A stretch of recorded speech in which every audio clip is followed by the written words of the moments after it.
Hi అండి. మొత్తానికి fridge అయితే ఇట్లా క్లీన్ చేసుకునేస్తానండి. మాకు ఇది ఫ్రిడ్జ్ బాగా 15 ఇయర్స్ అయిపోయింది దీన్ని కొని.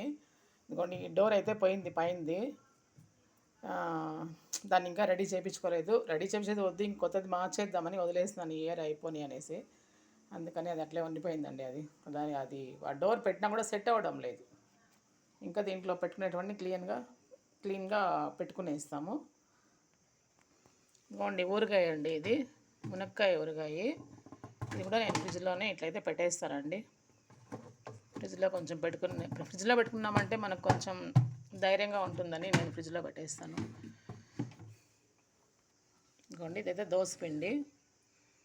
మామూలుగా స్టీల్ క్యారీలోనే పెట్టేస్తాను. అది కొంచెం తగ్గిపోతే మళ్ళీ మనకు ఫ్రిడ్జ్లో ప్లేస్ అడ్జస్ట్ అవ్వాలి కాబట్టి కొంచెం అది తగ్గిన తర్వాత ఇట్లా దేంట్లోనైనా ప్లాస్టిక్ దాంట్లో పెట్టేస్తానండి, మనకు వీలుగా ఉండాలనేసి. ఇదిగోండి పాలు తీసి అట్లే పచ్చి పాలు పెట్టుకునేస్తాను. నాకు కావాల్సినంత కొంచెం కొద్దిగా వేసి టీకి వాడుకుంటాము. ఇదిగోండి చాక్లెట్లు, పిల్లలు తినే చాక్లెట్స్. ఇది బయట నుంచి వచ్చిన చాక్లెట్స్ అండి ఇది, కాబట్టి కరిగిపోతాయని నేను ఇందులోనే పెట్టేస్తాను. ఇది పచ్చడి. ఇట్లాంటి బాటిల్ అయితే మనకు స్పేస్ కూడా బాగా అడ్జస్ట్ అవుతుంది ఫ్రిడ్జ్లో పెట్టినదానికి.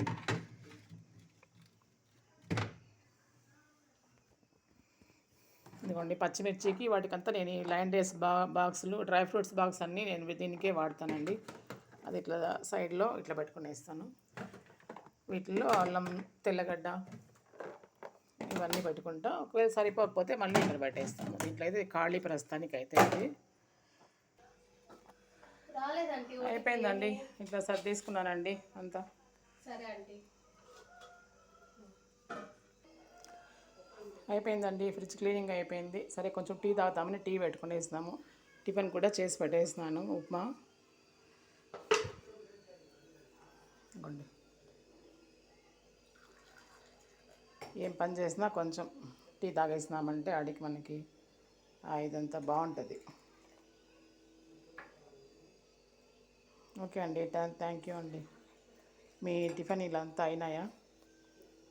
టైం అయితే 10:30 అయిపోయింది నేను ఈ వీడియో తీసేటప్పటికి. ఓకే అండి, థ్యాంక్ యూ. లైక్ చేయండి, షేర్ చేయండి, సబ్స్క్రైబ్ చేయండి. Thank you.